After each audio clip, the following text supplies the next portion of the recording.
ayike kuwe lapho sesikolweni uyisitofuza abakuhlupha abantwana besikolo bakuhluphe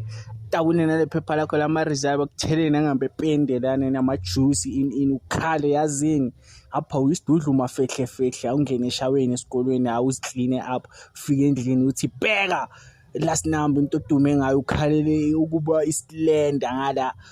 uthi na ama-chemical ugqokisa amaphimpula phaya uthi esikoleni kushangela itshe ingane zesikolo zikuhleke zithi wena sitofuza nokusidudla ayi ukhale-ke usathi uyakhala ufike eklasini ayi wafike bakuphinde futhi ngejuice labantwana ugijimele ngale uma-chemical room ufike ngale uthole angazini yona le chemical usithele ngayo ukwade hayi-ke namhlanje amaphimpula alesi uthi hayi ngiyajima la ngizojima yazini zobe isilenda hayi uqala ukudla ama-carrot udle nani awuvuke-ke 6 months later sewuyisilenda ungena esikoleni bonke bayakumangalela ulishisa-ke naba labangani abakuzondayo sekuhlangana nabo bamangala yes basidudla.